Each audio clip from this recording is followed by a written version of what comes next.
1968, Mark 10. But let me rush, he says, to my conclusion because I want you to see what Jesus was really saying. What was the answer that Jesus gave to these men? It's very interesting. One would have thought that Jesus would have condemned them.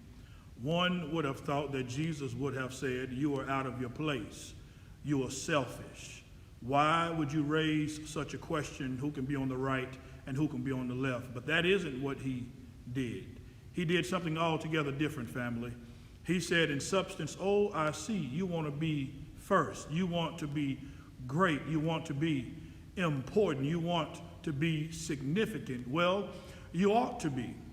If you're going to be my disciple, you must be. He reordered priorities. And he said, yes, don't give up this instinct. It's a good instinct if you use it right. Yes, it is a good instinct. If you don't distort it, if you don't pervert it, don't give it up. Keep feeling the need for being important. Keep feeling the need for being first. But I want you to be first in love. Have I got a witness? I want you to be first in moral excellence. I want you to be first in generosity. That is what I want you to do, James and John. And he transformed the situation by giving them a definition of greatness. And you know what he said, don't you? He said, brethren, I can't give you greatness. And really, I can't make you first. This is what Jesus said to James and John, the sons of Zebedee. He said, you got to earn it. True greatness then comes not from favoritism, but from fitness. And the right hand and the left hand are not mine to give. They belong to those who are prepared. And so Jesus gave us a new norm of greatness. That if you want to be wonderful, if you want to be recognized or wonderful, if you want to be wonderful, but recognize that he who is greatest among you shall be your servant. That's the definition of greatness. And this morning, the thing that I like to tell you about is by giving you the definition of greatness. It means that everybody can be great, everybody, because everybody can serve. You don't have to have a college degree to serve. You don't have to make your subject and verb agree to serve. You don't have to know about Plato and Aristotle to serve. You don't have to know Einstein's theory of relativity to serve. You don't have to know the second theory of thermodynamics in physics to serve. You only need a heart full of grace, a soul that has been generated by love. And yes, you can be that servant. I know a man, I just want to talk about him for a moment. And maybe you will discover who I'm talking about as I go down the way, because he was a great one.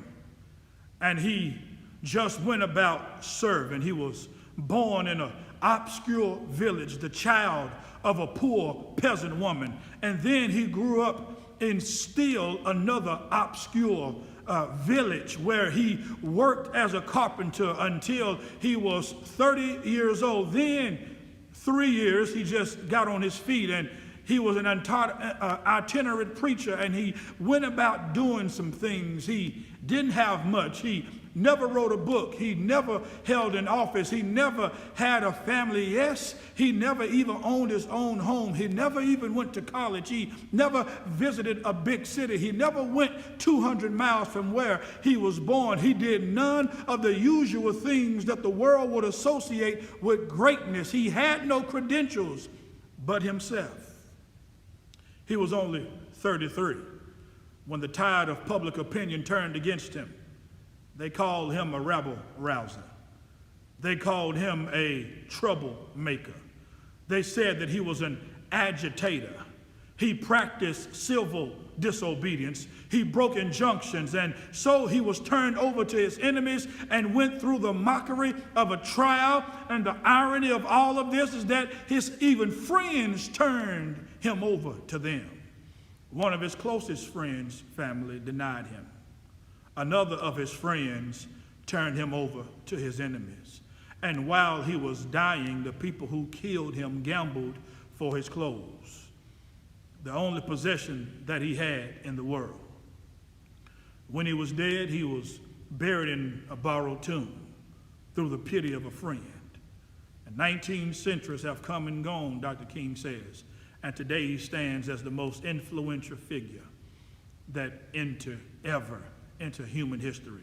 All of the armies ever marched, all of the navies that ever sailed, all of the parliaments that ever sat, all of the kings that ever reigned put together have not affected the life of man on this earth as much as the one solitary life. His name may be familiar, Jesus.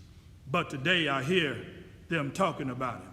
Every now and then somebody says he is King of Kings. And again, I hear somebody else saying he is Lord of Lords. Somebody else, I can hear somebody say, in Christ there is no east nor west. And then they can go on and talk about him. In him there is no north and no south, but one great fellowship of love throughout the whole wide world. He didn't have anything. He just went around serving and doing the work of his Father. This morning, I want you to know that you can be on the right hand or left hand if you serve. It's the only way in.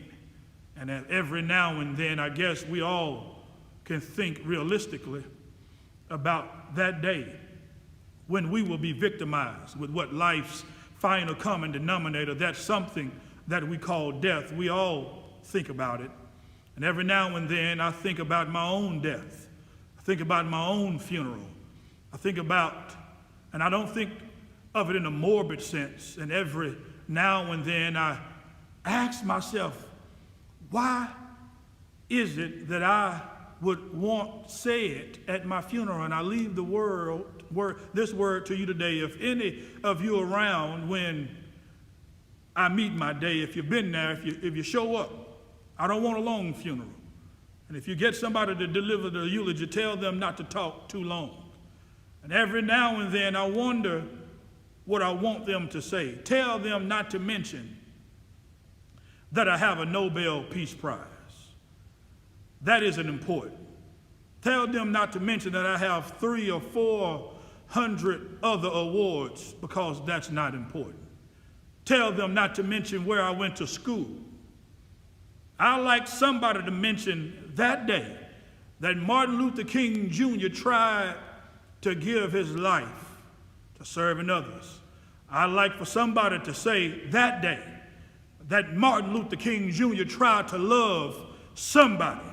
I want you to say that day that I tried to be right on the question of racism and war. I want you to be able to say that day that I did try to feed the hungry. And I want you to be able to say that day that I did try in my life to clothe those who were naked. I want you to say on that day that I did try in my life to visit those who were in prison.